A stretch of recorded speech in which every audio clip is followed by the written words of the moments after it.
এখান দিয়ে খুব সুন্দর লাগে। করো না। Hello everyone, welcome back to our channel Rudrik Shahan. This is Rudrik. চলে এসেছি তোমাদের সামনে আবার একটা নতুন গল্প নিয়ে। গল্প এই কারণেই আমি বললাম বিকজ আজকের এই ভিডিওটার মধ্যে দিয়ে একটা নতুন ঘটনা বা নতুন একটা গল্পের সূচনা হতে চলেছে, যেগুলো তোমাদেরকে সব কিছুই বলবো। প্রথমে একটা কথা বলে রাখি, ভিডিওটা কিন্তু বেশ কিছুদিন পুরনো ভিডিও, বাট আমি এখন আপলোড করছি এই জন্যই, ডিউ টু সাম রিজনস, আমার কাজের প্রেশার বা এই আজকের ব্লগ বা পরবর্তীতে যেই ভিডিওগুলো আসবে সেগুলো দেখলে বুঝতেই পারবে। তোমাদের সাথে আরও অনেক কথা শেয়ার করব। সো আমাদের এখন তোমাদের সকলকে পাশে চাই, ইভেন সব সময়ই চাই, কারণ তোমাদের ভালোবাসা ভালো লাগানোর জন্য এত কিছু করা। এই ছেলেটাকে সাপোর্ট করে যেও, ভালোবেসে যেও, কথা দিচ্ছি কখনো তোমাদের নিরাশ করবে না। দেখতে থাকো। বাজে এখন মোটামুটি 6:05, অনেকটাই সকাল। আর এই যে লাগেজ যাচ্ছে, একটা ব্যাগ যাচ্ছে, ছোট একটা ব্যাগ রয়েছে, মায়ের একটা হাতে ব্যাগ রয়েছে। আর আমরা কোথায় বেরিয়েছি বলতে পারবে? অবশ্যই তোমাদেরকে বলছি, আমরা এখন যাচ্ছি কলকাতাতে কিছু মেডিকেল ইস্যুর জন্যেই আমার যাওয়া, মানে আমাদের যাওয়া। বাবার একটু পায়ে প্রবলেম রয়েছে, তোমরা আগেই শুনেছিলে, সেটা অনেক ব্লগেই বলেছি যে বাবার একটু প্রবলেম রয়েছে, বাবা বসে আছে, হাঁটতে পারছে না, অনেক ব্লগেই শুনেছো। যাই হোক, এই হলো ব্যাপার। বাস স্ট্যান্ডে চলে এসেছি এবং এখানে বাসের টিকিট কেটে অলরেডি আমরা উঠে পড়েছি বাসে। আর তোমাদের সাথে অনেক কিছু শেয়ার করার রয়েছে, তোমরা প্লিজ ভিডিওটাকে দেখো। আর বাস এখন মোটামুটি ছেড়েই দিয়েছে, এই সুন্দর বাস যাচ্ছে, আস্তে আস্তে রোদ উঠছে। আর এই দেখো, এইদিকে বাবা মা আবার এখন আসানসোল পেরোয়নি, তার আগেই কিন্তু ঘুমিয়ে গেছে, মানে এত সুন্দর একটা হাওয়া দিচ্ছে। অবশ্যই সকালে একটা ফুরফুরে শীতল আমেজ বলে কথা। যদিও বাজে এখন 7:20 মতো, 7:15 নাগাদ আমরা পৌঁছেছি দুর্গাপুরে। এখন মানে রয়েছি দুর্গাপুরে। 7:30টার সময় এখান থেকে বাস ছাড়বে, একদম ডিরেক্ট যাবে শক্তিগড়, দেন সেখান থেকে একদম কলকাতা। আর এই যে রোদ দেখো, সূর্যি মামা মাথার ওপর তো রয়েছে। আর আপাতত আমি যাই, মা বাসে বসে রয়েছে। তো চলো পুরো জার্নিটাতে সঙ্গে থেকো আর দেখতে থাকো যে কি হচ্ছে। মা এখানে বসে বসে কি করছো? ওই ব্যাগের থেকে খাবার নিয়ে এখানে রাখছে, কারণ যেগুলো খাবে আর কি বাবা, সেগুলো আর কি হাতের কাছে রাখছে। আর এই দেখো বাস, আপাতত বাস মোটামুটি পুরো ফাঁকা। আর দুর্গাপুরে তো, আরে বাবাকে দেখাচ্ছে, এই দেখো বাবা, ওই দেখো বাসের মধ্যে দিয়ে বাবাকে দেখাচ্ছি। সিরিয়াসলি বাবা যেখানেই যাই গল্প করতে বসে যায়, সবার সাথে কোথাও না কোথাও গল্প করাটা ভালো। বাবা, আমিও যদিও এখন কলকাতাতে আমিও গল্প করতে লেগে যাই যখনই কোনো সেটা জানা মানুষ দেখি। তো এখানে তো বাবার অচেনা মানুষ। দুর্গাপুর থেকে বাস ছেড়ে দেওয়ার পর তার 1 থেকে 1.5 ঘন্টার মধ্যে আমরা পৌঁছালাম শক্তিগড়ে। আর শক্তিগড়ে নেমেছি কিছু একটা খাবো বলে, জাস্ট কারণ সকালবেলা সেরকম কিছু খাওয়া হয়নি, জাস্ট একটু চা বিস্কিট খেয়ে বেরিয়েছিলাম। এইখানে এসে নিয়েছি কচুরি আর আলুর তরকারি, মটরের ঘুগনি ছিল, তো সেগুলোই আমরা জাস্ট অর্ডার করলাম।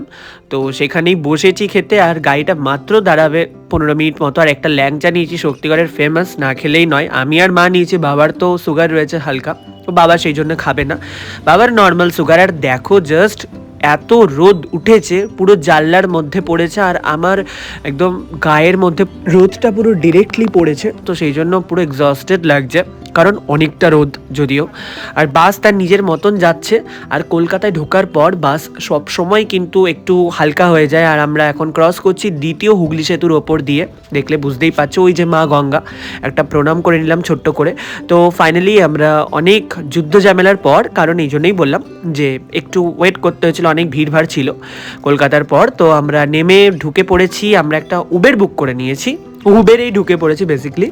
আর এই যে এখন আমরা যাচ্ছি কোথায়? আমরা এখন যাচ্ছি যেই নার্সিংহোমে যাওয়ার কথা রয়েছে, সেই নার্সিংহোমের উদ্দেশ্যে আমরা এখন রওনা দিয়েছি। আর আমি এটা ছোট্ট করে মুখ বার করে একটা ভিডিও করছিলাম নিজের গাড়ি থেকে। আর এই হচ্ছে পৌঁছে গেছি বেলভিউ ক্লিনিক, দেখতেই পাচ্ছ বিশাল বড় এবং জায়গাটা এতটা সুন্দর। আর ধর্মতলাতে নেমেছিলাম, ধর্মতলা থেকে মোটামুটি 3-3.5 কিলোমিটারের মধ্যেই, খুব একটা দূরে নয়। আর এই যে নেমে পড়েছি, বাট নেমে দেখতে পাচ্ছি যেই ডক্টরের কাছে আমরা যাব, তো সেই ডক্টর পাশের বিল্ডিংটাতে রয়েছে, সেই জন্য আবার হেঁটে হেঁটে আমরা এই সামনের বিল্ডিংটাতে এলাম। আর আমাদেরকে ব্যাগ নিয়েই আসতে হয়েছে, কিছু করার নেই। তো ঢুকে আমরা নাম লিখিয়ে নিয়েছি, ওপিডি অ্যান্ড রেজিস্ট্রেশন হয়ে গেছে। সমস্ত কিছু করানোর পর এই যে ব্যাগও এখানে একটা সাইডে একটা জায়গা পেয়েছি, রেখে দিয়েছি। আর এই হচ্ছে একটা কৃষ্ণ ঠাকুরের মূর্তি রয়েছে নার্সিংহোমের মধ্যেই, ভেতরেই ঢুকতেই। আর এই যে বাবা এখন বসে আছে, বাবাকে অলরেডি ডেকেছে, অনেকক্ষণ আমরা ওয়েট করেছি, প্রায় 1-1.5 ঘন্টা। আর ওই যে ওইদিকে মা বসে আছে। ফাইনালি বাবা ঢুকে পড়েছে একদম ডক্টরের চেম্বারে, আর আমি আর মা বসে আছি, ভাবছি যে কী হবে, কি বলবে না বলবে। তো যাই হোক, ডক্টর এসে দেখলো, আর দেখে একটা এক্স রে করতে বললো, কারণ এক্স রে ছাড়া তো হবে না, বেসিক্যালি হাঁটুর এক্স রে। সেই জন্যে আমি ঘুরে ঘুরে ওপরে এসেছি এবং বাবাকেও তারপর লিফটে করে ওপরে নিয়ে এসে সেই এক্স রের ফাইলটা নিয়ে যাচ্ছিলাম যে দেখানোর জন্য। দেন তারপর সেখান থেকে আমাকে নিয়ে আরেকটা চেম্বারে যেতে হলো, যেখানে গিয়ে তারা সাইন এবং সিগনেচার না করলে বা স্ট্যাম্প না দিলে সেখান থেকে তারা করবে না। তো সেটা করানোর পর আমি এসেছি আরেকটা রুমে। তো সেখানে বাবার এক্স রেটা ফাইনালি হলো, বাবা আবার বোঝাচ্ছে আমাকে যে কিভাবে হয়েছে না হয়েছে। ফাইনালি সমস্ত কিছু হয়ে যাওয়ার পর একটা নিশ্চিন্ত তো হলাম, বাট ডাক্তারকে দেখাতে হবে, ডক্টর এক্স রে না দেখলে কিছু বলতে পারবে না। সেই জন্যই সেই ফাইলটা নিয়ে এবার আমরা এখন নিচে যাচ্ছি। আর এখন নিচে গিয়ে দেখলাম যে ডক্টর অলরেডি ওটিতে চলে গেছে, এখন আর কিছু করার নেই। আবার কালকে জন্য আমাদেরকে হোল্ডে থাকতে হবে, মানে একটা দিন আবার এক্সট্রা আসতে হবে আমাদের এখানে, কারণ কালকে এসেই দেখাতে হবে। তো সেই জন্য আমরা ক্যান্টিনে এসেছি যে দুপুরবেলা লাঞ্চ করব বলে। আর এইদিকে দেখতেই পাচ্ছ আমাদের লাঞ্চ চলে এসেছে, আমরা ভেজ পুরোটাই অর্ডার দিয়েছি। এখানে একটা তরকারি রয়েছে, আলু ভাজা, একটা ভেজ ডাল, আর সরু চালের ভাত রয়েছে। আর এখানে স্যালাড দিয়েছে, পাঁপড়, শসা, টমেটো, সব কিছুই রয়েছে। সত্যি কথা বলতে খাবার খুব ভালো ছিল, বাট এখানকার যারা পরিবেশন করছিলেন, তো তাদের খুব একটা ম্যানেজমেন্ট ভালো ছিল না, অনেকক্ষণ পর দিচ্ছিল বা ডাকলে কেউ শুনছিল না। অ্যাকচুয়ালি মনে হচ্ছিল শুনেও না শোনার ভান করছে সবাই, মানে একজন ধরেছে মানে ওই টেবিলে তাকেই দিতে হবে। আর আমাদের হয়ে গেছে, আর আমি তারপর তার মধ্যে উবের বুক করে দিয়েছিলাম, তো উবের চলে এসেছে এবং আমি আমার সমস্ত লাগেজ আমাদের তুলে দিলাম গাড়ির ভেতরে। এবার আমরা এখন ডিরেক্ট চলে যাব একদম আমার ফ্ল্যাটে যেখানে আমি থাকি। তো সেখানে গিয়ে তো এবারে ফ্রেশ হতে হবে, কারণ অনেক এক্সস্টেড ফিল করছি, এদিক ওইদিক ঘোরাঘুরি এবং লাগেজ নিয়ে খুব বিরক্তিকর একটা ব্যাপার লাগছে। ফাইনালি পৌঁছে গিয়েছি বাড়ি এবং সন্ধে হয়ে গেছে। আমি একবার বেরিয়ে আমি নাড়ু নিয়ে এসেছিলাম বাড়ি থেকে। তো সেখানে আমি যেখানে সাইকেল রাখি সেই গ্যারেজের একটা ঠাকুমা রয়েছে, তো সেই ঠাকুমাকেই আমি আমার বাড়ির মা আর মানি করে দিয়েছিল নাড়ু, তো সেই নাড়ুই দিলাম। তো তারপর সেও আমাকে একটা মিষ্টি দিল এবং আমি রাত্রেবেলা বাড়ি ফেরার পথে আমি খাওয়ার দাওয়া সব নিয়ে এসেছিলাম। আমরা কে কী খাবো না খাবো সেগুলোই রয়েছে। আর এখানে ডিম এনেছিলাম, তার মধ্যে আমি একটা ডিম অলরেডি ফাটিয়ে ফেলেছি। আর এখানে মা আবার ট্রেটার মধ্যে সুন্দর করে সাজিয়ে দিয়েছিল। তো এখানে তন্দুরি রুটি, চানা, অল্প তড়কা, স্যালাড রয়েছে, তো সেগুলোই আর কি বাবাকে দেওয়া হলো। এ দেখো বাবাকে তুলেই দেওয়া হয়েছে, বিকজ বাবা নিচে হাঁটু গেড়ে বসতে পারবে না পায়ের সেই প্রবলেমের জন্য। আর গরম গরম বাবাকে একটা মামলেট করে দেওয়া হলো ডিমের। আর পরের দিন হয়ে গেছে, পরের দিন সকালবেলা ব্যানানা ওটস হয়েছে আমার জন্য, মানে আমি ব্যানানা ওটস ভালোইবাসি খেতে, মাঝে মধ্যে খাই। তো সেক্ষেত্রে এখানে ড্রাই ফ্রুটসও থাকে, কাজু, কিশমিশ, আমন্ড সমস্ত কিছু সঙ্গে। আর এদিকে বাবা অলরেডি রেডি হয়ে বসে আছে, কারণ বললামই আমাদের পরের দিন আবার যেতে হবে সেই বেলভিউ ক্লিনিকেই, সেই জন্য। আর এখানে মা সব কিছু রেডি করছে, মা আমাদেরকে সব খাবার সকালে ব্রেকফাস্ট করিয়ে দিয়ে রেডি হয়ে গিয়ে এখন আমরা সবাই বসে আছি। তার কারণ এখন আমরা বসে আছি, আমি যেই র্যাপিডোটা বুক করেছিলাম সেটা বারবার দেখাচ্ছে যে ডিলে করছে এবং টাইমটা তার বেড়েই চলেছে। তো সেক্ষেত্রে আমাদের একটু টেনশনও হচ্ছে যে একটা টাইমের মধ্যে পৌঁছতে হবে, না হলে যদি আবার মিস হয়ে যায়, ডক্টর যদি চলে যায় তাহলে প্রবলেম হয়ে যাবে। যাই হোক, ফাইনালি একটা ভালোভাবেই একটা র্যাপিডো পেলাম এবং আমরা উঠে সেখানেই বেরিয়ে পড়েছি সেই নার্সিংহোমের উদ্দেশ্যেই, যেখানে আমরা কালকে দেখিয়েছিলাম।